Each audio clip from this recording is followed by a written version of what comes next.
Hello, and welcome to this segment of Arts Talk.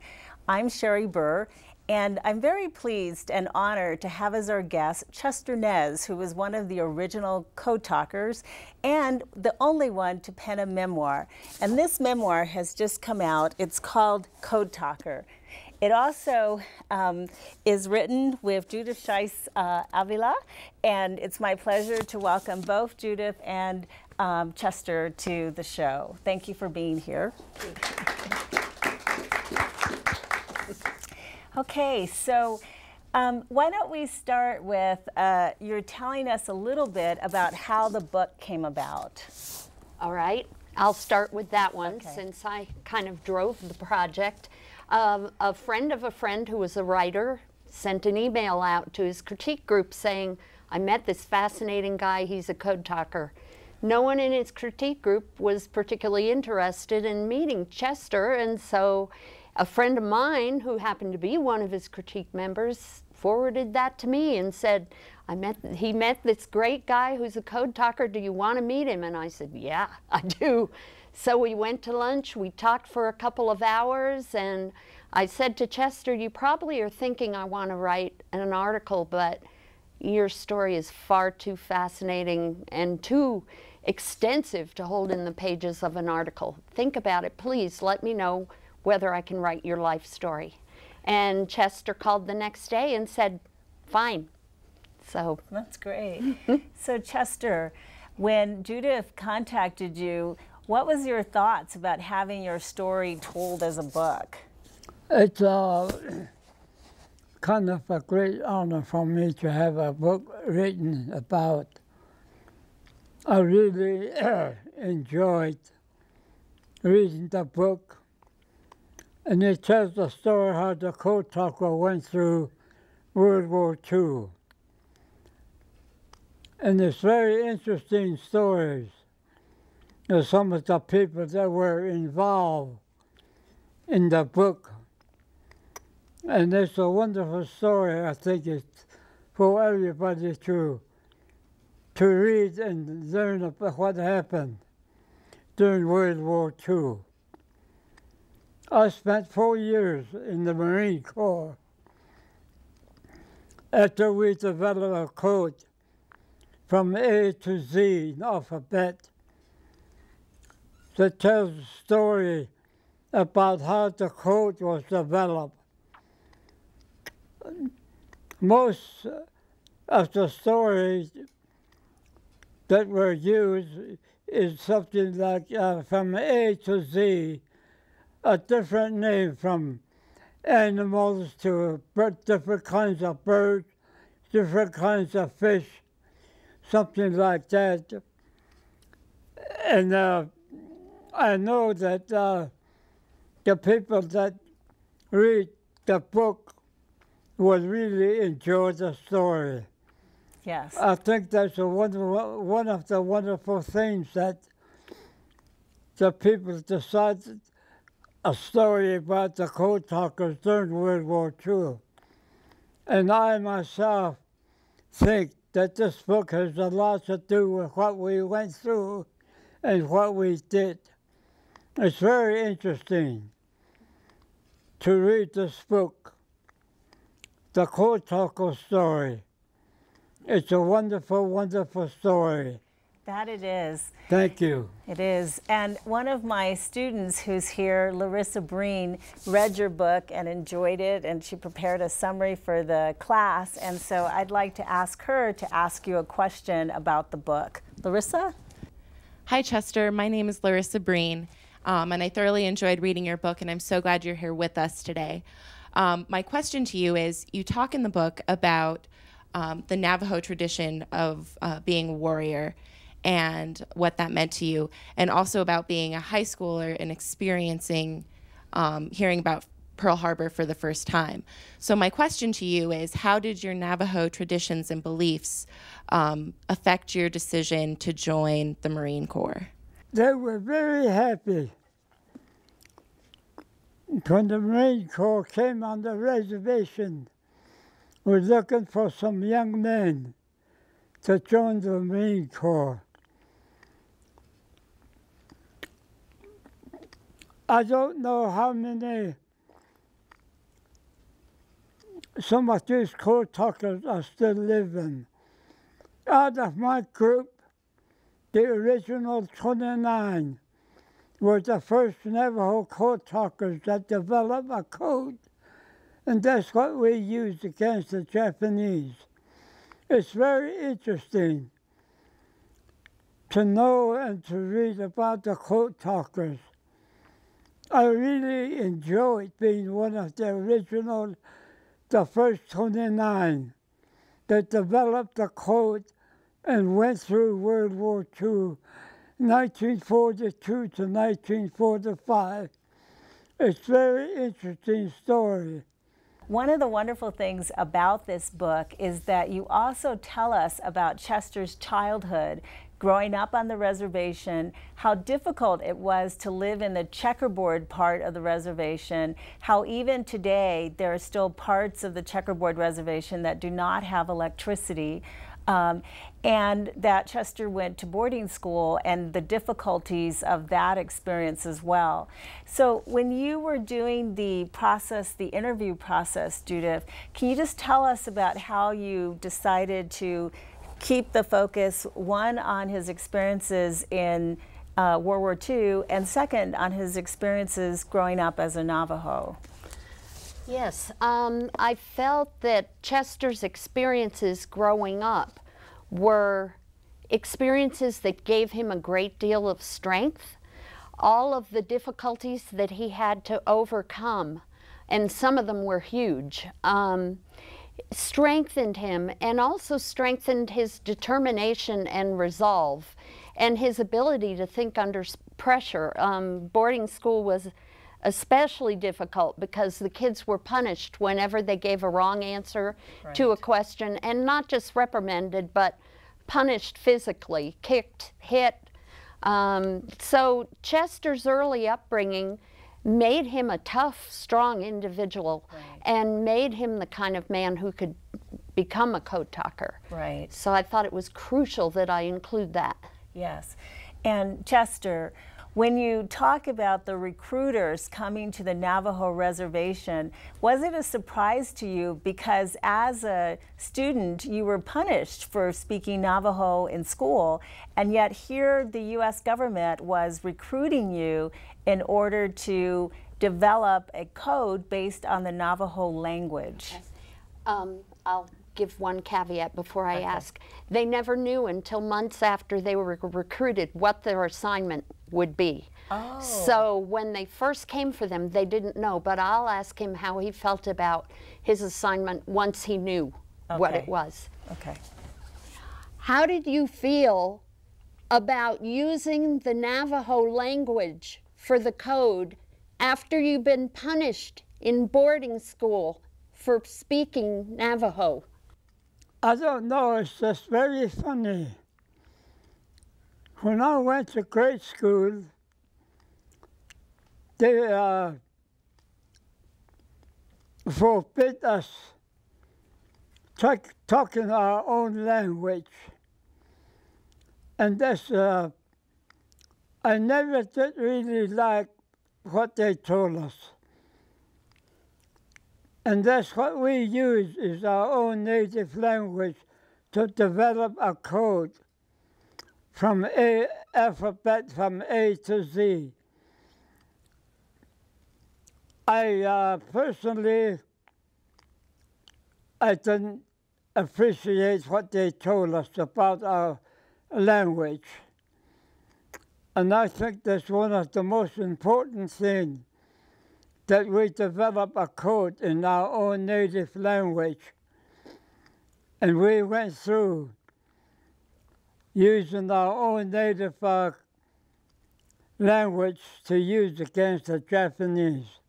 Yes. I really do appreciate what happened. Yes. Thank you. Yes.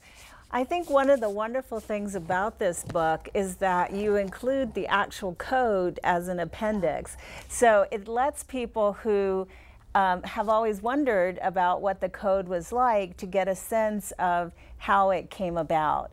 And one of the beauties of the code is that it's not a literal translation of Navajo to English, because you point out that the Japanese captured some Navajos and they asked them to interpret what the code talkers were saying, and even though they understood Navajo, they could not interpret what was being said. Exactly. Yeah, the code was doubly encrypted. The alphabet was doubly encrypted, and really more than doubly encrypted eventually. What they did is they chose an English word for each letter of the alphabet. A for ant, A was ant, B was bear, C was cat, and so on. Then they translated the English word into Navajo. So there was nothing in the spelling of the Navajo that suggested the letter they were representing. Ant was Wolachi, bear was Shush, and cat was Mwasi. And I know I'm pronouncing these wrong. Sorry, I'll apologize for my Navajo. But it was doubly encrypted and made it quite difficult to translate, impossible in fact to translate.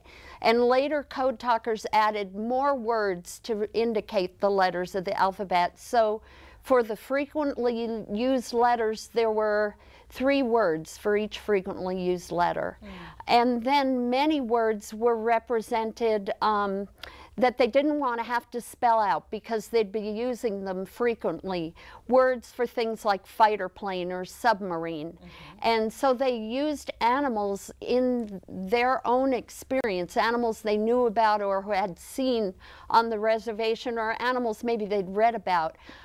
Submarine became shark, which was callow. And the fighter planes were hummingbirds, which I cannot begin to pronounce the word, but there was a logical connection between the animal and what it represented. And they ended up with 700 some words altogether. Quite a lot to memorize and to be able to decode in your head as you heard it, and to immediately give responses without having to stop and think. Wow. It was quite a task. Yes, I'll say. And it was interesting, one of the things that you bring out in the book too is that at the time that Chester and the other Navajos were recruited to join the cause in World War II, they could not even vote. So they were missing some of the basic civil liberties in the United States. And yet the code talkers became part of the most important part of the teams that were sent to various stations. They had to very carefully guard them. That's true. These young men, even though they couldn't vote, they loved their country and their people. And as warriors, that's the warrior tradition. You protect the land and the people you love. So they didn't hesitate to volunteer for the Marines.